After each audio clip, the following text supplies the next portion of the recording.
Hi everyone! Welcome back to my channels at dun po sa mga bago sa channel ko, welcome po kayo.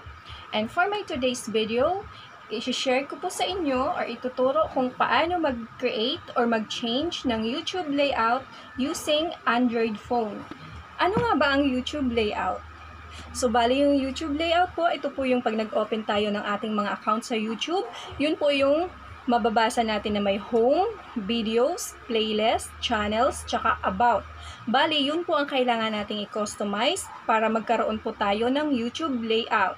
Para dun sa mga wala pa, so here's how! Po ipakita sa inyo kung paano mag-create ng channel layout using Android phone. Una po, kailangan meron tayong YouTube account at ipapakita ko po muna sa inyo ang aking YouTube account gamit itong YouTube app para maipakita po sa inyo na wala pa akong channel layout. Ayan, click lang po natin yung YouTube and then i-click po natin itong profile picture ko. Ayan, lumabas na po ang aking account. Click po natin yung channel. At ayan po, lumabas na ang aking account at wala pa akong channel layout. Wala pa yung nakalagay na video, playlist, and about. Ayan. And then, i-cancel ko po muna para maipakita sa inyo. And ito na nga po, ipapakita ko na po sa inyo how to change or create your channel layout using Android phone. Una po, kailangan po nating pumunta sa Chrome. Click lang po natin yung Chrome. Ayan. Tapos, search po natin dito yung YouTube. Ayan. www.youtube.com. Hintayin lang po natin na mag-open. Ayan.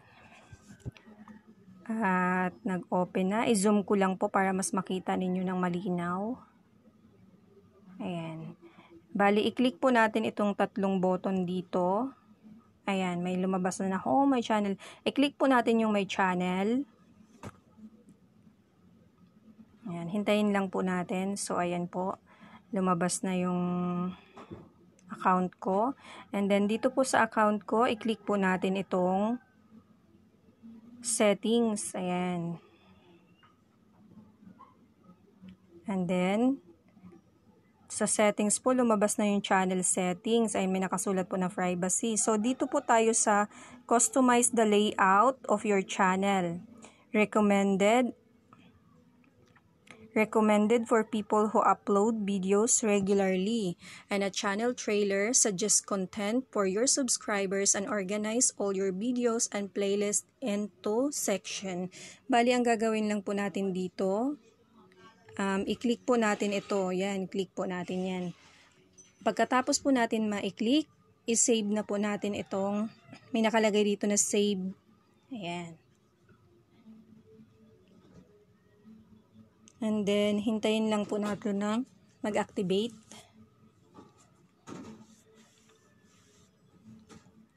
And, ayan po. Bali, nag-activate na siya. Ayan, and as you can see, meron na po siyang lumabas na home, videos, playlist, channels, about. For returning subscribers, for new visitors, and po. Bali, i-out ko na po siya dito para makita po natin sa YouTube application na mobile phone. Ayan. Open po ulit natin ang ating YouTube app. And open po ulit natin yung profile picture ng ating account, yung channel, at para ma-check po natin kung nagbago na siya.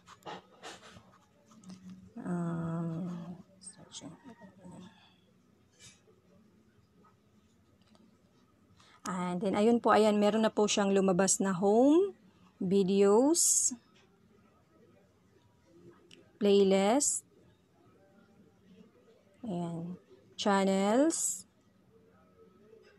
yung mga subscription, at yung about. Ayan. So, ganun lamang po kasimple.